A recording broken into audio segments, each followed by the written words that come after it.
Boa tarde. Agora sim a conexão funcionou. Deixa eu botar o assunto.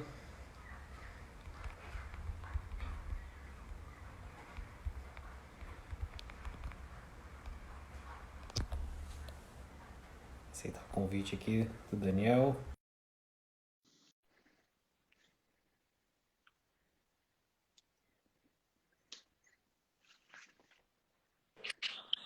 Alô, E aí, fala, tudo bem, Adriano? Como é que tá? tudo bem? E contigo, Daniel? Beleza, tô bem, tô tranquilo. O pessoal aí tá feliz, né, com a alta aí da bolsa. Ah, pois é, não para de subir, né? É, pois é. A gente Então, começa a ficar meio assim e aí o pessoal tá todo feliz em euforia. é verdade. Então vou apresentar, né? Agradecer a ter aceitado o convite para participar. Essa é a série Investindo com Especialistas, que eu estou trazendo convidados e convidadas para um bate-papo sobre mercado financeiro, sobre estratégias de investimento, sobre cenário econômico. E hoje estou com a ilustre presença do Daniel Nigri, do Dica de hoje, que praticamente todo mundo conhece. Quem não conhece já está conhecendo agora. Então eu vou pedir para tu te apresentar, comentar o que tu faz e o que o Dica de hoje faz, aí, por favor. Bom, eu sou o Daniel Nigri, 20 anos, 21 anos de investimentos nas costas. Já estou aí nesse mundo do investimento há muito tempo, analista desde 2017, que aí eu resolvi transformar o hobby em profissão. E o dica de hoje é uma research que a gente está tá trabalhando aí para tentar levar a educação financeira para a maior parte das pessoas. A gente faz recomendação lá com diversos tipos de estratégia, tem já uma equipe grande, cada um especialista na sua área. Então tem lá fundos imobiliários, tem parte de renda fixa, tem a parte de ações, aí tem diversas carteiras recomendadas, enfim. Tem muita coisa, algumas coisas a gente deve até falar hoje na live. Ah, bacana. E então a gente já começou falando um pouquinho sobre o mercado financeiro. Bolsa a 95 mil pontos, a 95 mil pontos e dólar na faixa dos 5, um pouquinho abaixo estava hoje. E agora? Será que a gente vai ficar nesse patamar? Qual é a tua expectativa para a bolsa e para o dólar, pelo menos nesse momento?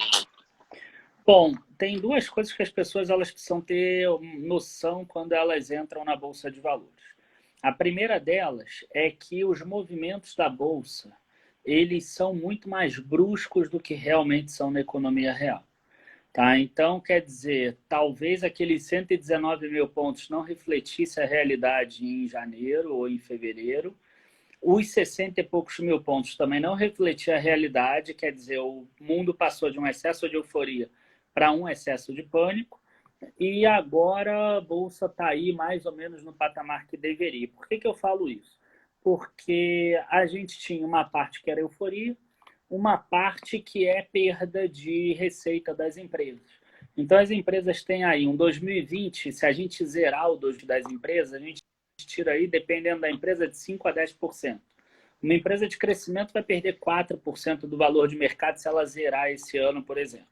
Tá? Uma empresa que não tenha dívida, que não vai ter problemas adicionais, etc., e que não tenha risco de ruína, por exemplo, a gente está falando de uma empresa que talvez, somando mais 2021, 2022, alguns impactos, não sei o quê, talvez vai perder aí 12 a 15%.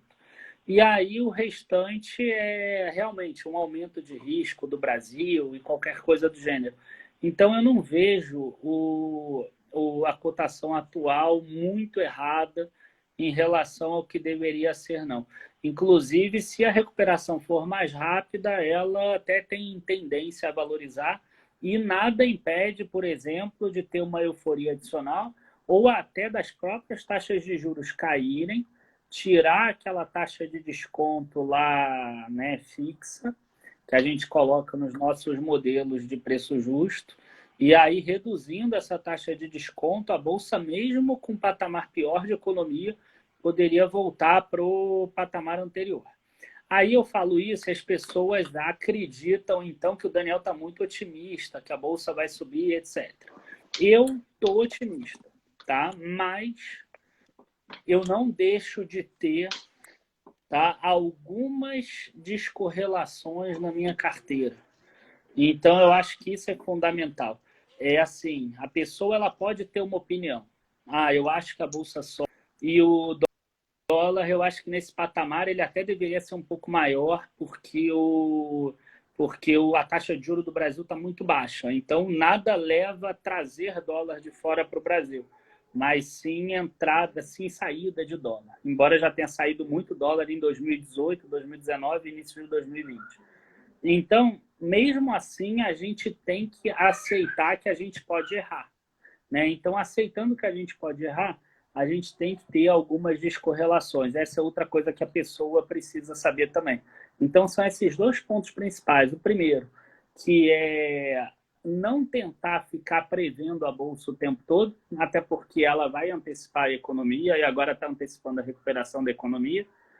E a segunda é você se dar o direito de errar, você ter ativos na tua carteira que se a bolsa subir não vão subir todos, se a bolsa cair não vão cair todos. Isso é uma boa alocação de recursos.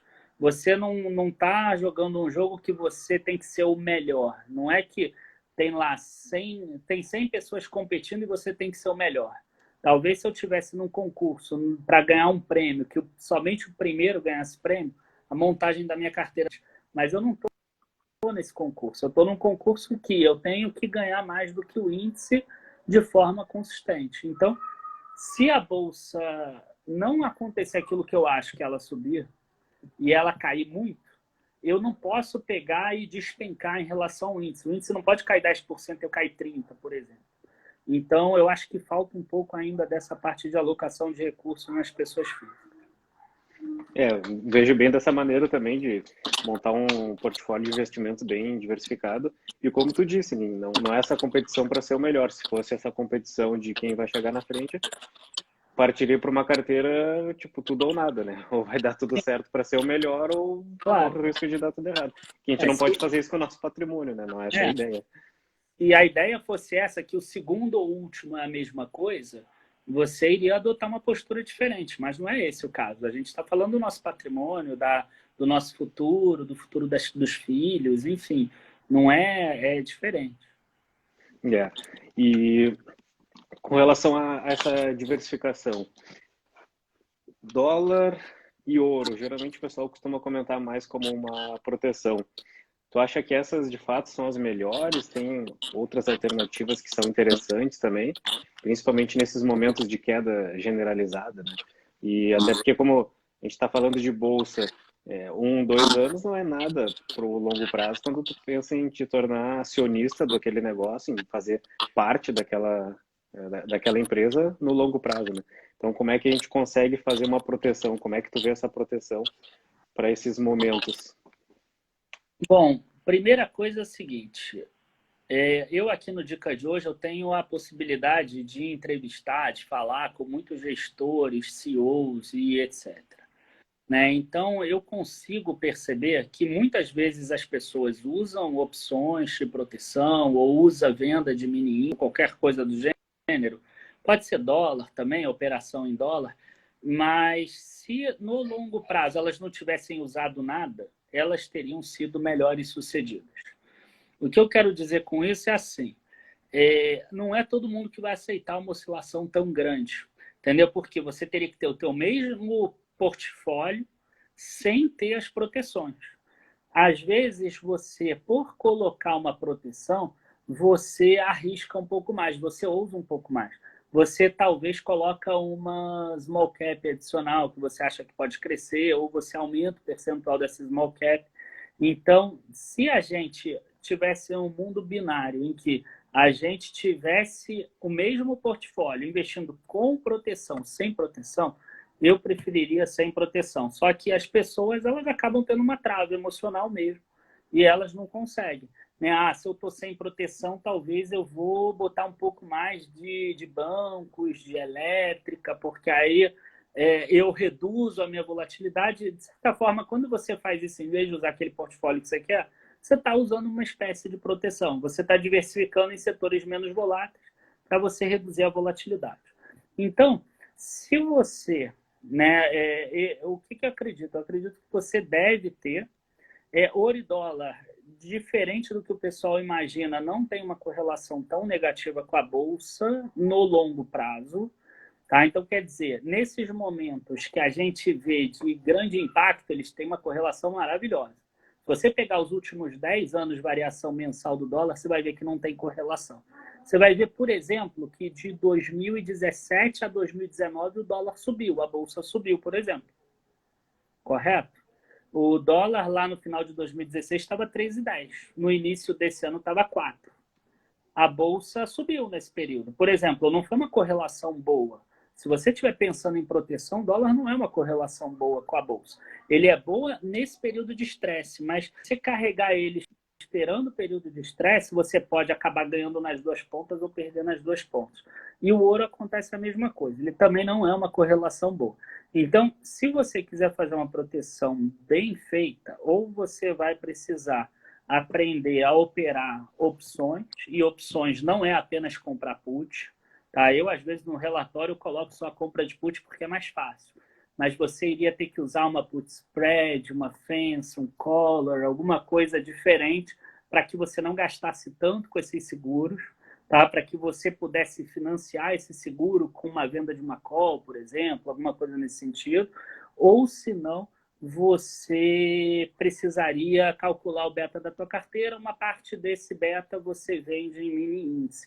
São as duas formas melhores. O ruim da opção é que ela vai te dar um custo inicial, se você ficar rolando é caro, e se você usar um mini índice, o ruim é o ajuste diário, né? Imagina a pessoa que está esperando uma queda lá no 80 mil pontos, está vendido em mini índice e a bolsa está hoje em 95 mil. Quer dizer, 15 mil pontos de ajuste, a gente está falando de um valor grande, né? Que a pessoa está perdendo realmente. E cada vez margens maiores.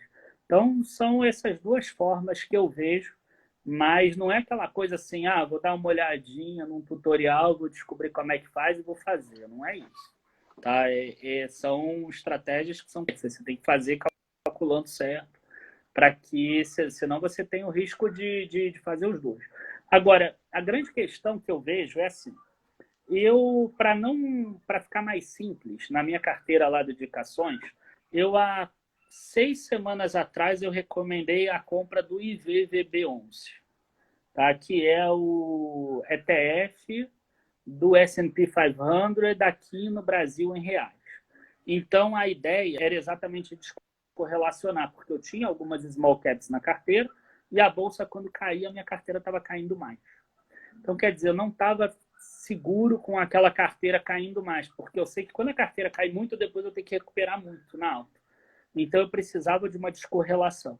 Aí eu coloquei isso. Por 3 semanas seguidas, o IVVB subiu lá de 152 para 180 e pouco. Acho que foi mais do que 6 semanas atrás. Acho que foi mais 8 semanas atrás ou 9, talvez.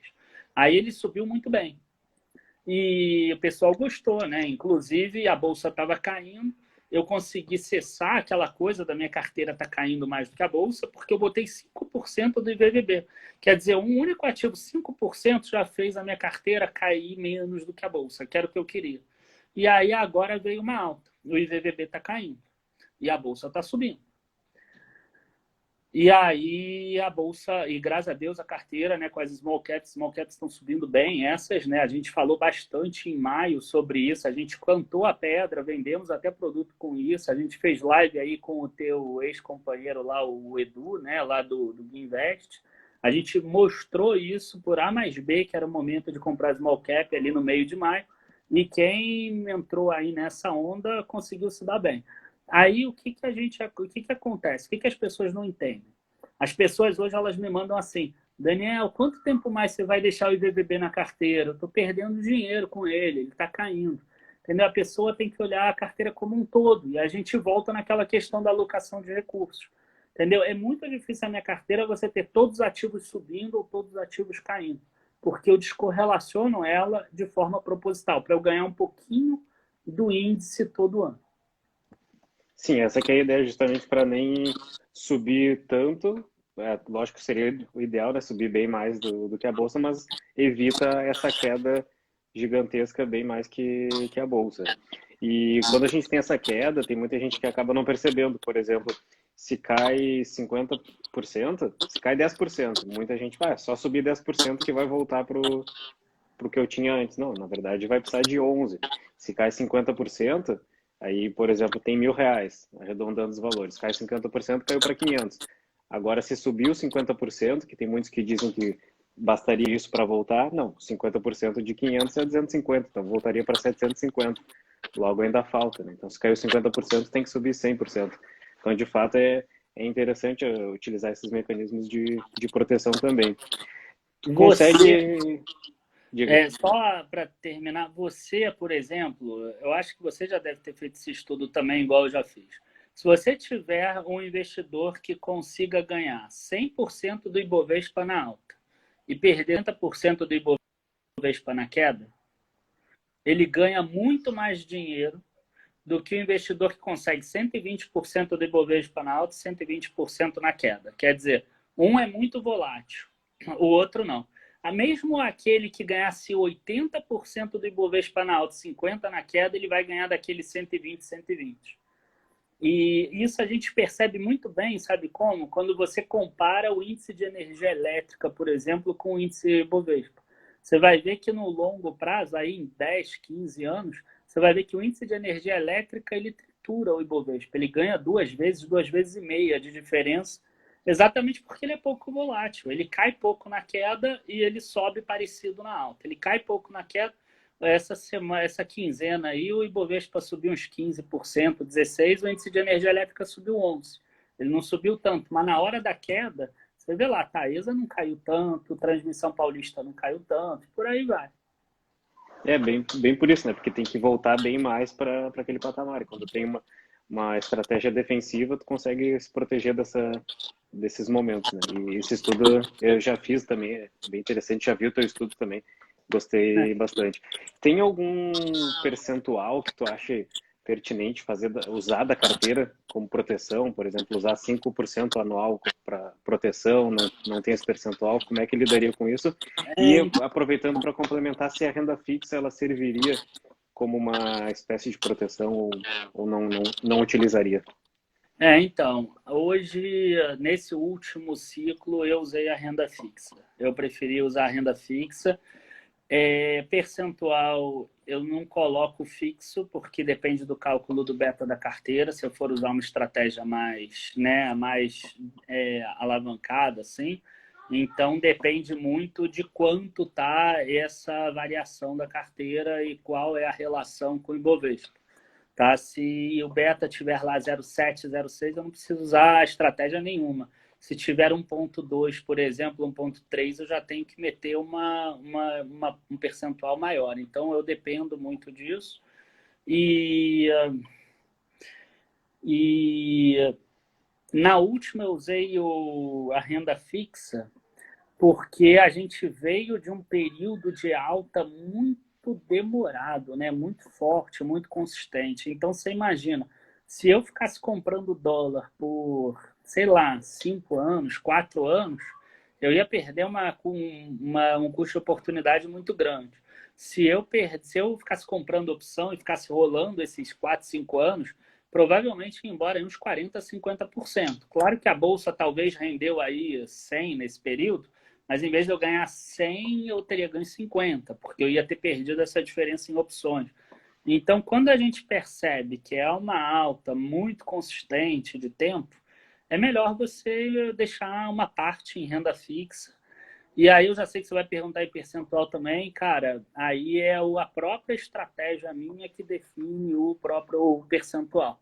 Tá? Tem meses que eu não faço investimento, ou faço investimento muito pequenininho, que eu falo que eu vou com a mão leve, e aí se tiver muitos meses seguidos que vai mão leve, o valor da renda fixa vai subindo. A única coisa que eu limito é ela a 40%. Mais de 40% eu já não coloco em renda fixa, excluindo reserva de emergência, né? Essas outras coisas. Sim, eu também costumo não colocar reserva de emergência na composição da carteira, porque eu acho que é uma outra finalidade, né? Então, a finalidade é justamente servir como uma reserva e cada um tem a sua realidade. Então, eu deixo de fora também. A gente vê na bolsa as empresas os melhores de cada setor. A gente tem ali os principais, por isso que a gente consegue ter essa descorrelação, às vezes o PIB caindo e bolsa indo bem ou até subindo. O que tu acha que tá acontecendo para esse ano aí? Vai ser PIB caindo e bolsa subindo? Ou bolsa Na se verdade, mantendo? eu tenho um canal lá no YouTube, né, o Dica de Hoje também. Amanhã vai entrar um vídeo que eu mostro o que eu acho que é o motivo da bolsa estar subindo.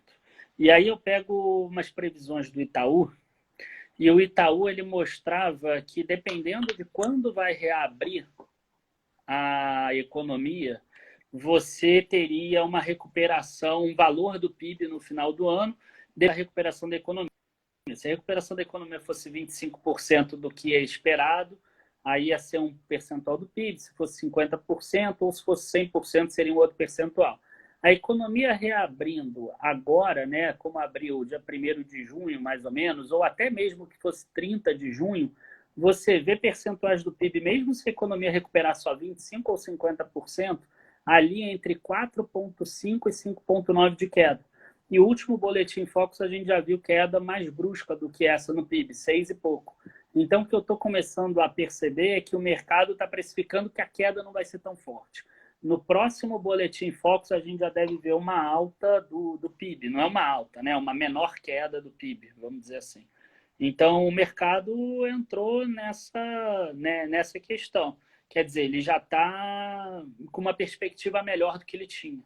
Né? Quando a gente chega no fundo do poço, a gente só tem que subir. Então, é isso que aconteceu. Parece que a gente fez essa inflexão. Chegou lá no fundo do poço das perspectivas e agora a gente está numa alta. Vai fechar negativo o PIB? Vai, mas, enfim, isso não tem nada a ver com a Bolsa. Não tem correlação PIB e Bolsa. Sim, é praticamente um mundo à parte, né? Paralelo. Não, você tem correlação se você atrasar, entendeu? Você pegar o PIB e jogar para trás. Você vai ver que em 2009 a Bolsa disparou, subiu 90%. Aí você olha 2010, o PIB subiu 7%, por exemplo. Entendeu? Então, é como se estivesse antecipadamente. Se, por exemplo, esse ano, a Bolsa ela tem tudo para subir, porque já vai precificar o PIB do ano que vem. O PIB do ano que vem, esse ano caindo muito, tem tudo para subir muito. Porque Sim, vai ter comparação com uma base fraca. Sim, quando tu vem de um antes ruim, qualquer coisa já é boa, né? E chegou a vez do agro ou já passou a vez do agro? Passou. Já passou, quem tinha que entrar já tinha que ter entrado antes. Agora já não. Sim, O que tu vê do agro? Agora é hora de manter ou desmontar a posição. Ainda tem uma ou outra aí que tudo bem, mas não é nada também, maravilhoso. Entendeu? Até porque agora a gente vai entrar numa safra de milho aí que deve dar uma quebrada, a safra de milho, tá? A safra de milho não vem boa, igual vem a safra de soja, e as ações estão precificadas lá em cima, porque elas tiveram vários anos bons. Então, não é mais, na minha visão, não é mais a hora do agro, não. Sim, pelo menos o boom que deu entre antes e agora, né, desse ano, não, essa alta não vai ter agora, não é a tendência, né, para o agro para os próximos meses. Eu acho que não. Assim, eu acredito que tenha vários outros setores melhores do que o agro. E o Ibovespa e o Real? A Bolsa foi uma das que mais se desvalorizou, junto com o Real, no mundo, né, pegando as principais. Tu acha que seria um momento interessante para se expor mais lá fora, tentar alguma coisa de S&P ou ainda não, ainda é interessante mais o Brasil mesmo, tentando uma retomada, até porque agora já deu uma bela retomada, a gente teve abaixo de 70 mil pontos, agora a gente está na faixa dos 95 mil. Então, eu acho que a gente volta para o nosso aspecto inicial da conversa de hoje. A pessoa, ela fica tentando prever ao invés de ter uma estratégia. O que é tentar prever? Será que o mês que vem ou o ano que vem vai ser bom lá fora? Vai ser bom lá fora, então eu vou investir só lá fora. Vender tudo que está aqui e vou botar lá fora. E se eu errar? Se eu errar, me ferrei. É isso. Agora, o que é você ter uma estratégia? Eu vou ter de alocação lá fora entre 10% e 25% do meu patrimônio. Acho que está bom lá fora, eu aumento de 10%, por exemplo, para 15%. Porque se lá fora ficar bom, vai subir de 15 para 25 já automaticamente, com a alta dos ativos de lá, se você tiver certo. Se você não tiver certo, vai cair de 15 para 10. Isso é ter uma estratégia. Ah, mas eu acho que lá fora está bombando e agora eu já estou com 22% lá fora. Cara, você tem que investir no Brasil. É isso. Isso é ter uma estratégia.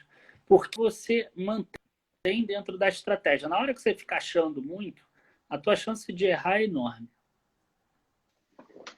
Tem algumas perguntas, se estiver acompanhando e quiser respondendo, a gente pode ir participando. Né? Eu já vou responder a do Chimelli aqui. Daniel, me sobrou 10% de caixa de estratégia que aprendi com você. Sobrou muito caixa seu? O meu sobrou aí em torno de 14% a 15%. Mas eu faço os aportes mensais, eu tenho feito normal. Sim, acha mais válido seguir mantendo os aportes. Cara, né? A bolsa não está cara a ponto de eu precisar ficar aumentando a reserva de oportunidade. Ela ainda está no preço legal. Não é um preço maravilhoso, mas não está caro. Ela está no preço ok, vamos dizer assim. Mas o meu sobrou um pouco mais do que o teu. Tu acha mais pertinente tentar focar nesses aportes, manter regularidade ao longo do tempo? Ou, dependendo da situação, focar um pouco mais nessa reserva estratégica? Em que momento seria esse o que tu visualiza, tipo, tal cenário é uma situação interessante para montar uma reserva estratégica? É porque essa estratégia eu ensino nos meus cursos. No Dica de hoje, às vezes eu abro esses cursos. Esse aí que eu ensino, isso é o Geração de Renda, que está acabando agora em junho, só abre ano que vem de novo. Mas, basicamente, é assim. A bolsa, ela está cara demais.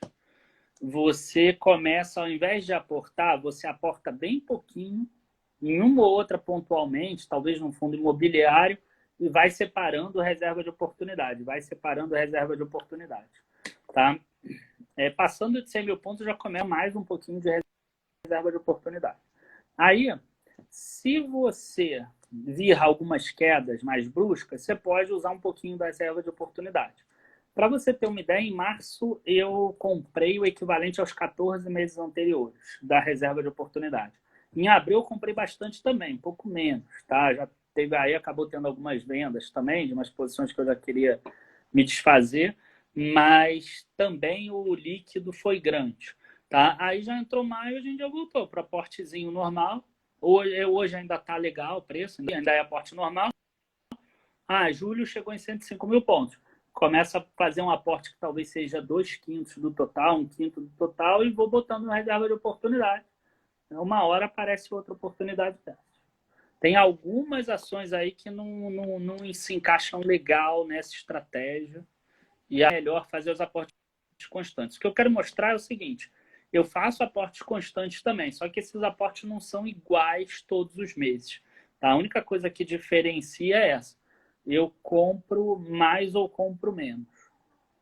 Sim, só aloca um pouco mais na renda variável ou segura um pouco nessa reserva estratégica, dependendo de como está. Mas eu aloco sempre. Sim, não deixa o dinheiro parado, né? Vai dar um destino para ele. Parte fica parado. Mas para a recuperação da economia, tu vê sendo possível somente após a vacina? Tem muita gente que diz somente após a vacina e tem gente que acredita não, que vai dar para ir se recuperando aos poucos, mesmo sem vacina, com as pessoas contaminando e se curando. Como é que tu vê essa retomada? Seria mais, a gente conseguiria já ver agora a partir de julho, para frente, entre essas ondas, né, de libera, contém um pouco? Não, como tem a liberação está sendo aos poucos, a recuperação da economia vai ser aos poucos também, né? Aí tá olhando só a economia, não olhando bolsa. Eu acho que vacina não tem nada a ver, não vai mudar nada a vacina, sinceramente, porque vai aparecer daqui a um ano, a sociedade toda já vai estar convivendo, já vai estar, enfim, quem tinha que pegar e está imunizado já pegou e está imunizado, quem infelizmente veio a morrer ou falecer também veio a falecer, e a população vai estar bem ou mal imunizada, igual hoje em dia a gente, sei lá, pega uma gripe ou pega qualquer tipo de doença dessa, que a gente fica, que a gente já está mais ou menos imunizado, né? Enfim, a gente não morre mais por um monte de se morrer no passado. Eu acredito que isso vai acontecer também. Então, isso parece muito quando o Brasil ele queria ter o grau de investimento, né? Então, todo mundo falando assim, cara, quando o Brasil tiver o grau de investimento, vai voar a Bolsa do Brasil. Aí lá em 2007 ou 2008, o Brasil ganhou o grau de investimento e aí a Bolsa não subiu mais, ela começou a cair depois, porque tudo que era do grau de investimento já estava precificado. E com a vacina vai acontecer a mesma coisa. Quando chegar a vacina, provavelmente a Bolsa cai. Porque o mercado já vai ter antecipado tudo. Sim, na Bolsa a gente já tem essa antecipação. E Na por sinal, reforma lá da Previdência foi igual. Quando saiu a reforma da Previdência, a Bolsa caiu. Já tinha antecipado tudo. foi bem no período que eu entrei lá em 2008, 2007, 2008. Então eu entrei já caindo tudo ali, que eu me interessei mais ainda pelo mercado financeiro. Deu E sorte. aí eu entrei, foi bom, né? Melhor entrar assim, Sim, aprende mais do que entrar só naquela parte que tá só subindo. Eu entrei em 99, a Bolsa subiu 152% naquele ano. Nada mal. Eu cheguei a calcular que eu ia me aposentar. Subindo 150% ao ano. E o... Então, 9 anos já me aposentar. Nada mal, né? Podia ser. Então, assim, então, do que tu vê, a vacina ela vai chegar num tempo atrasado que já vai ter acontecido a infecção e a segurança das pessoas que não vai ter dado esse tempo hábil da vacina chegar para estar todo mundo imunizado, né? E por isso que a economia vai... A questão não é nem essa, a questão é que o mercado já vai ter precificado. Sim, aí chega a vacina... antes.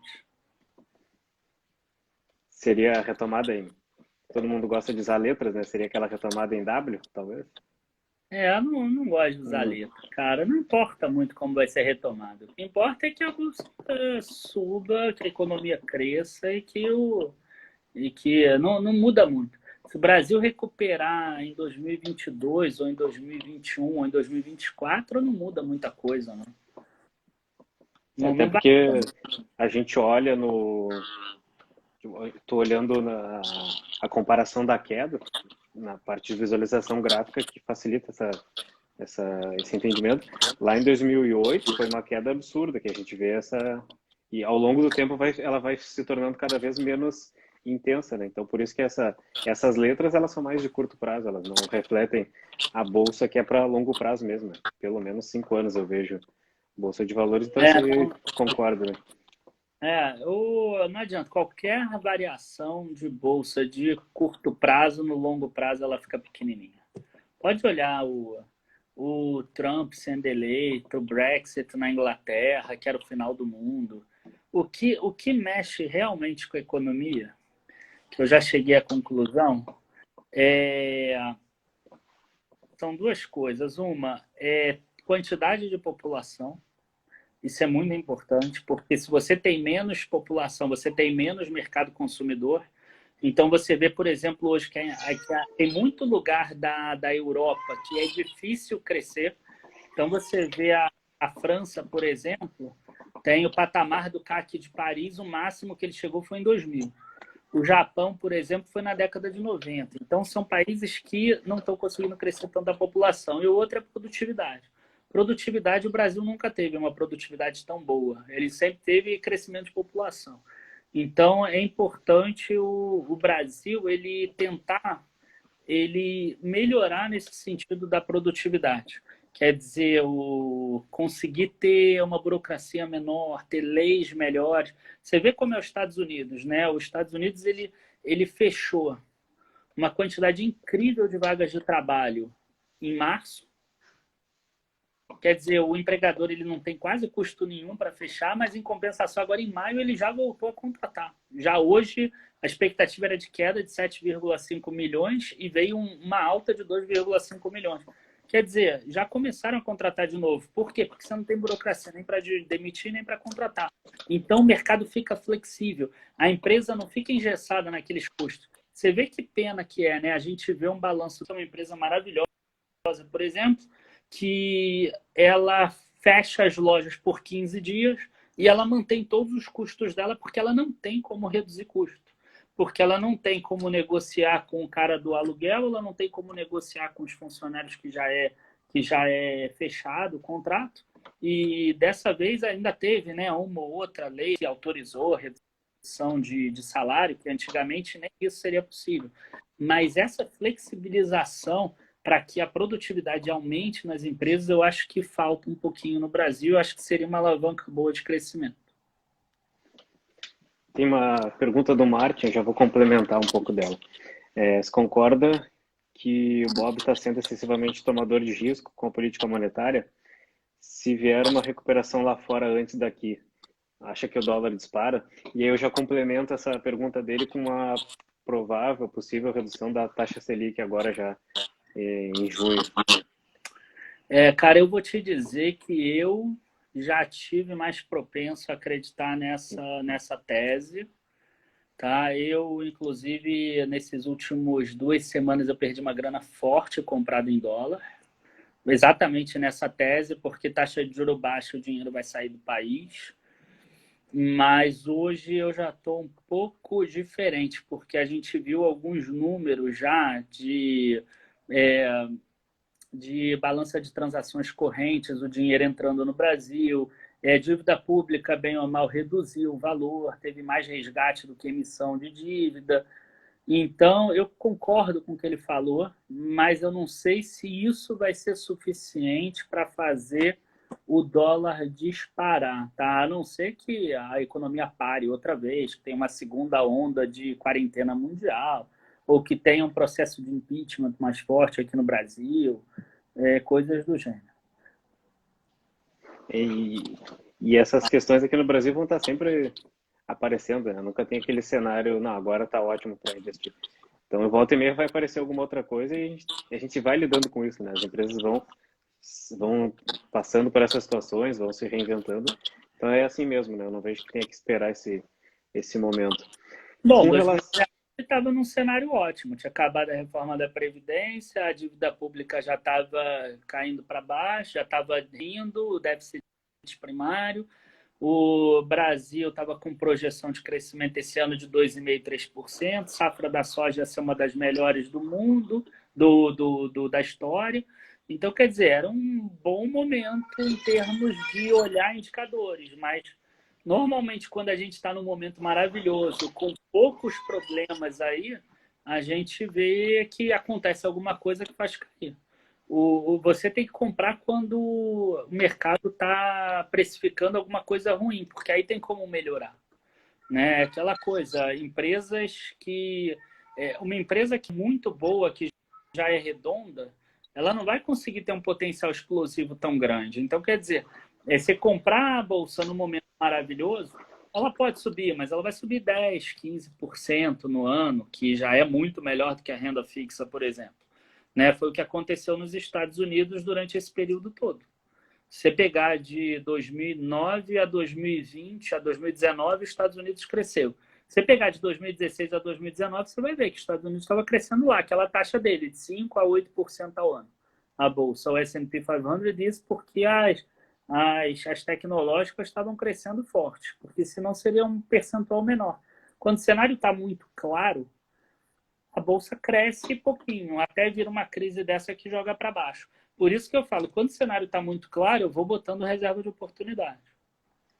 A gente tem até o gráfico que andou circulando recentemente, pega o S&P com uma evolução, pegando só as tech e tirando as tech, né? Mostrando essa diferenciação.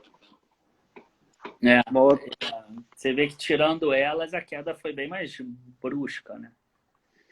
Com relação ao interesse do investidor estrangeiro pelo Brasil, como é que tu vê em função de tudo isso que a gente está vivenciando aqui? Será que tem outros países que estão mais atrativos ou interessantes para investir, países asiáticos, México, por exemplo, ou o investidor estrangeiro pode voltar, ou ele está monitorando? O que seria a tua visão um pouco sobre isso?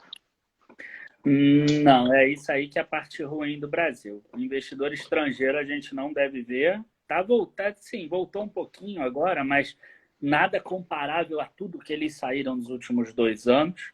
Tá? A gente não deve ver investidor estrangeiro entrando na Bolsa por causa da taxa de juros atual do Brasil, ela é muito baixa.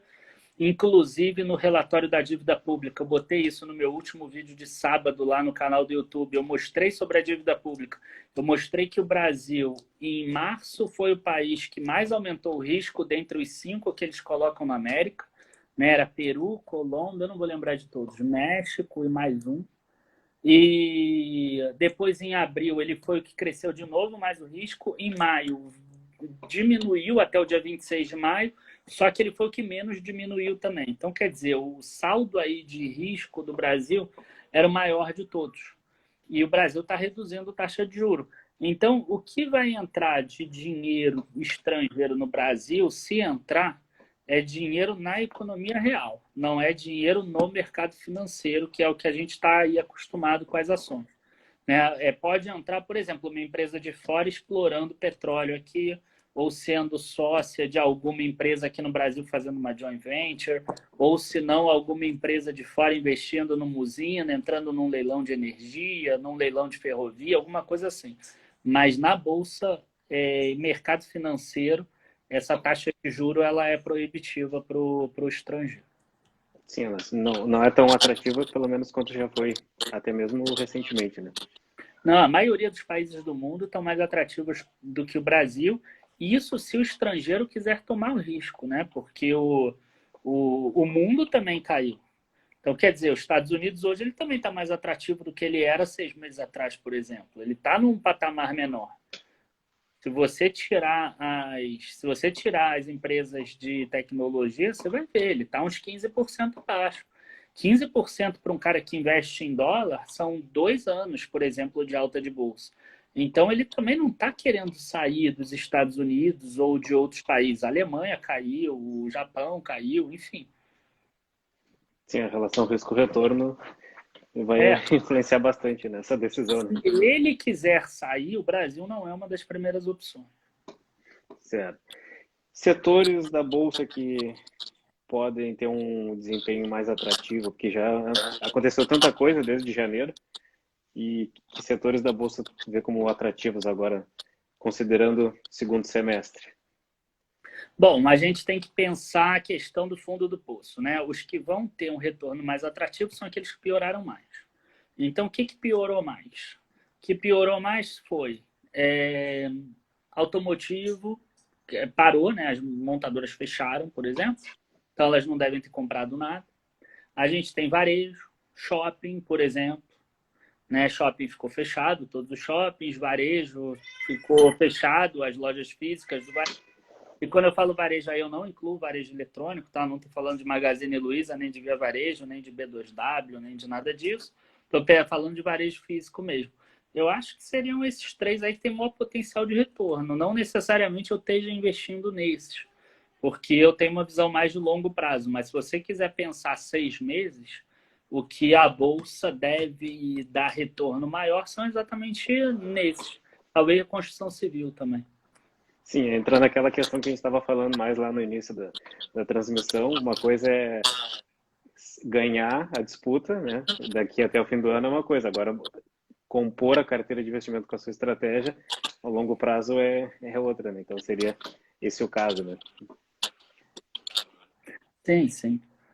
Sim, eu gosto muito de comprar banco, por exemplo, para longo prazo, gosto de comprar elétrica, tem alguma coisinha assim de varejo, aproveitei para comprar muita empresa boa nesse período, aquelas top do setor que estão sempre caras, eu aproveitei para comprar algumas delas, né? Só a VEG que eu não consegui comprar, mas eu aproveitei para comprar bastante dessas empresas que são aquelas top do setor e que nunca estão num preço bom. E, e é isso. E investimento em bolsa, aí você aproveita a oportunidade, aumenta a tua carteira, espera subir, aí vai guardando reserva, espera outra oportunidade, aumenta a tua carteira, espera subir. É isso, é um ciclo. Você sempre vai fazendo o contrário do mercado. E nessa queda, fez um rebalanceamento se desfazendo de alguma empresa ou aumentou os aportes, escolhendo mais algumas dentro da carteira que já tinha?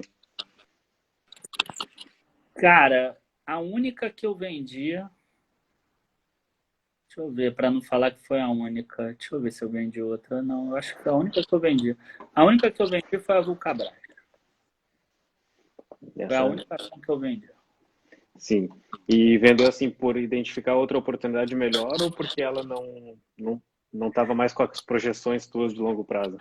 Ela não está girando, ela não está conseguindo girar, ela está entregando resultado pior sempre, pior sempre, pior sempre. E assim, ela não está com problema de caixa, ela não vai falir nem nada disso. Mas eu estou vendo que tem outras empresas que estão crescendo e ela está lá, ficando do mesmo tamanho. Entendeu? Foi um case que eu comprei lá atrás em 2016, muito barato. Peguei aquela reestruturação dela. Foi um ano que ela subiu quase igual a Magazine Luiza. Achei que ela iria, depois do follow-on, pegar e ia conseguir crescer, expandir bastante, mas ela não conseguiu fazer isso. Tá? Ela não conseguiu subir. Ah, não, teve outra que eu vendi. A Cielo também eu vendi. Sabia que tinha mais uma. E... Esse é o momento de rebalancear, né? Já que tá tudo antes, no caso, né? Quando pencou tudo, era o momento de fazer as trocas, né? Eu vi que ela não abriu mais loja da Under Armour, por exemplo. Eu vi que a quantidade de tênis olímpico já não estava tão grande. Eu vi que ela estava vendendo estava diminuindo. Ela contratou um cara a peso de ouro lá, que é o Alexandre Erkovitch, para fazer a coleção da Azaleia. A coleção não vendeu. Ela não avançou em termos de e-commerce na Under Armour, como as outras avançaram. Não melhorou questão de distribuição, questão logística, não melhorou questão de custo, na verdade piorou. Então, assim, é uma empresa que tem aquele lucrozinho dela, talvez esse ano ou ano que vem volte a pagar dividendo porque vai acabar prejuízo acumulado, não tem dívida, não vai falir, não sei o quê, mas, sei lá, não está dentro da minha estratégia. Assim, o que eu imaginava que ela está entregando está muito distante. E a Cielo é parecida também. A Cielo também não. Eu defendia bastante a empresa, mas eu imaginava que ela iria conseguir fazer todo o turnaround dela caindo, não tanto lucro como está caindo.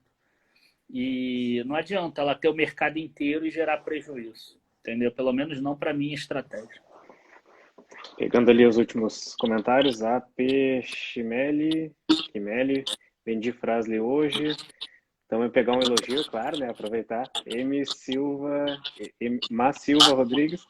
Não conheço o dono da live, mas está de parabéns, excelentes perguntas, obrigado. Foi uma recomendação minha de venda há um tempinho atrás também.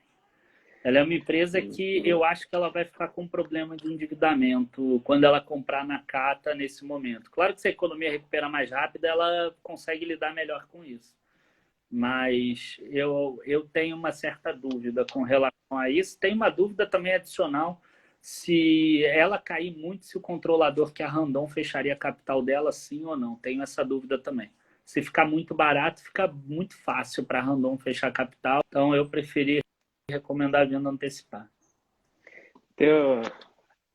Live maravilhosa, o pessoal está gostando. Uma pergunta ali, ó, de Gabs Bellini, acho que é assim. Fala da alta do petróleo, relação com a Prio e Petro. O que a gente pode esperar do preço do petróleo? Caiu bastante, chegou na faixa dos $20. Qual é a tendência agora ao longo do tanto 2020, né, 2021? A gente tem essa briga, essa disputa com relação à produção do petróleo. O que está vendo aí para os próximos meses, os próximos anos? Bom, a gente está quase terminando a live e eu queria antes dizer para vocês me seguirem aqui no Instagram, a dica de hoje, seguir lá no YouTube também, a gente tem vídeo segunda, quarta e sexta, além dos nossos sites também, que a gente coloca conteúdo por escrito, a gente tem muito conteúdo, um pouco na área gratuita, óbvio, e bastante na área paga de assinantes. Petróleo. Por que caiu o preço? Acho que esse que é o principal, porque caiu o consumo. Se você produz, você não tem como parar a produção tanto, e você cai o consumo, cai o preço, né? Óbvio, você tem muita oferta de produto e pouca demanda por produto. Aí diminuiu um pouco a produção porque os estoques estavam abarrotados, tanto que o petróleo, né, futuro chegou a ter preço negativo lá E aí a gente entrou agora num período que as principais economias já estão começando a voltar. E aí a gente já está tendo um consumo de petróleo. Então, esse consumo de petróleo já vai começar a gastar, e aí o mercado antecipa de novo, já vai começar a gastar os estoques que tem. Gastando os estoques que tem, tendo uma demanda maior que a oferta, o preço inverte, ele vai subindo. Agora, vai chegar um momento que vai ter reunião da OPEP e os produtores vão voltar a produzir a mesma quantidade de antes, que vai bater mais ou menos com a demanda, então não deve voltar para aqueles 60, 65 dólares. Tá? Agora, o que fazer com a Petrobras e a PetroRio, eu vou deixar para o relatório de amanhã, porque senão eu vou estar dando informação antes para os meus clientes.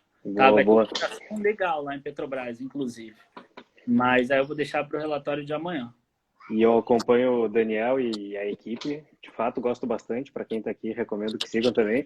Para quem chegou agora, também deixo pedir que me sigam também, né? Lógico.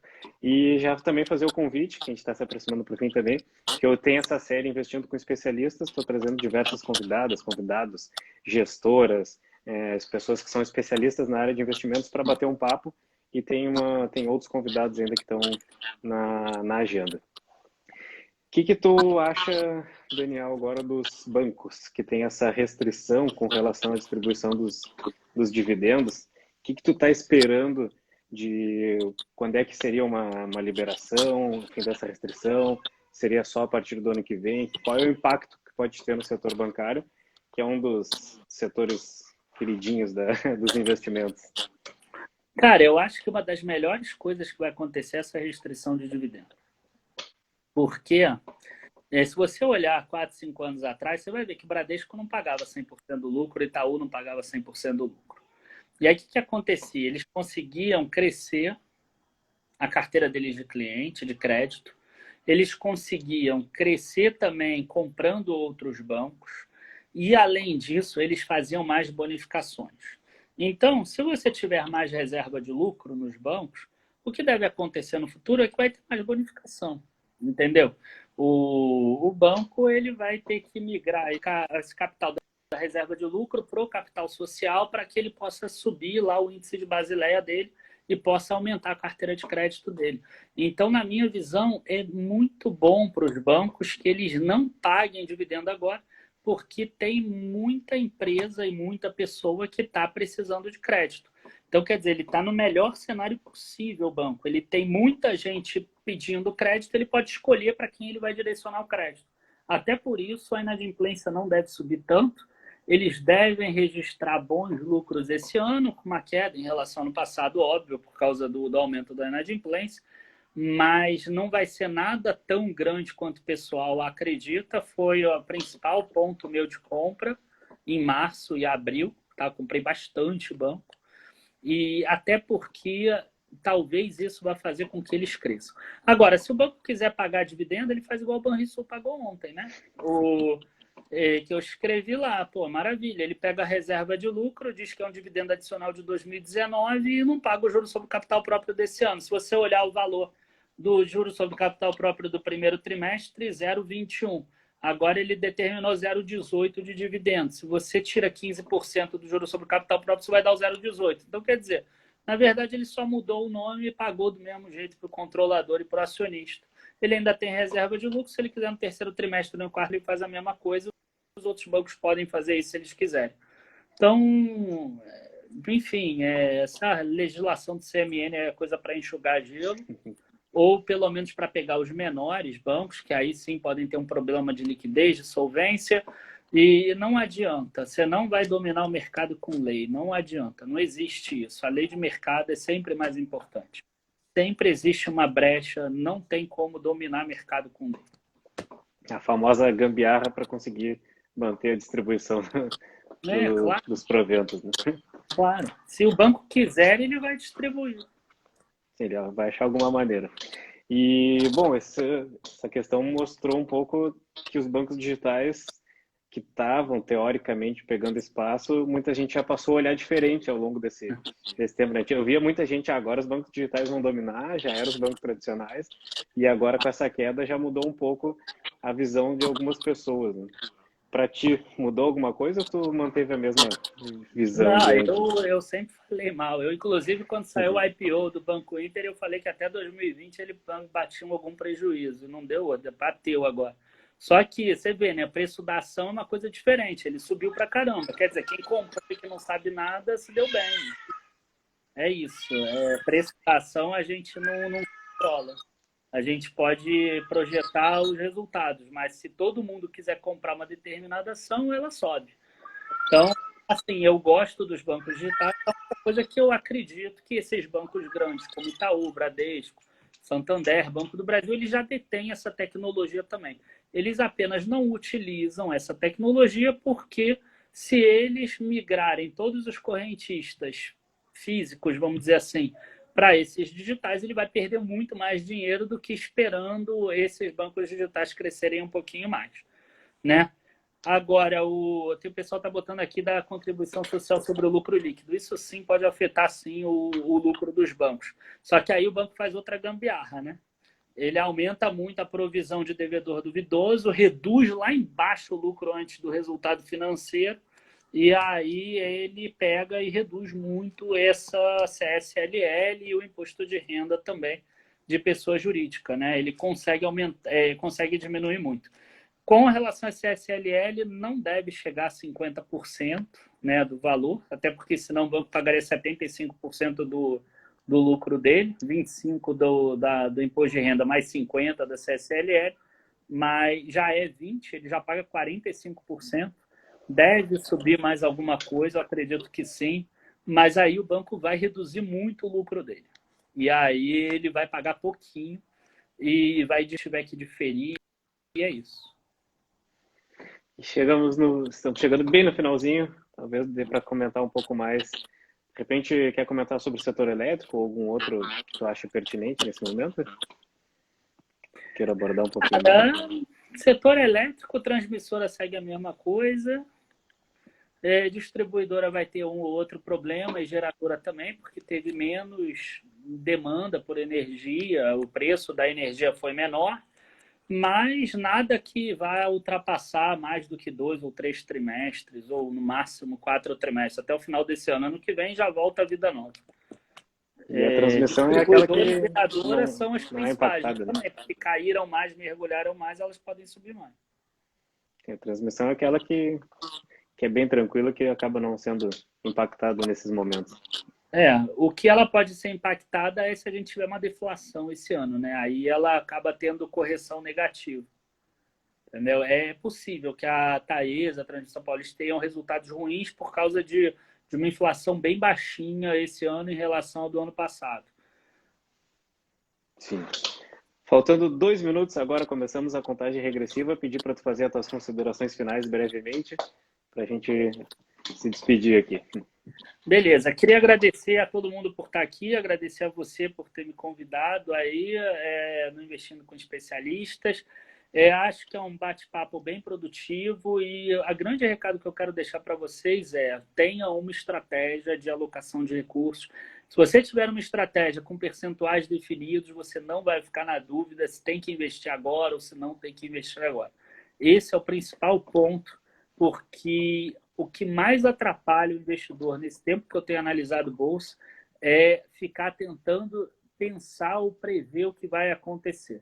Tá? Ninguém sabe o que vai acontecer no mês que vem, então não tenha uma alocação, siga a tua estratégia e é isso. Perfeito. Siga a gente no Dica. É verdade. Segue aqui o meu perfil, para quem não segue ainda, @SeveroAdriano. Segue o Daniel, @dicadehoje _7, isso? Acho que sei lá. E então, isso, acompanha a gente. _7. É isso aí, perfeito. Então, agradecer a todo mundo que ficou até agora, que ficou participando. A gente recebeu várias perguntas, infelizmente não dá para responder todas, né? Vai passando. Então, já vou te convidar para uma próxima oportunidade, a gente bater um outro papo sobre o mercado financeiro e sobre investimentos. Um abração a todo mundo, uma ótima sexta e um ótimo final de semana. Valeu. Tchau, tchau.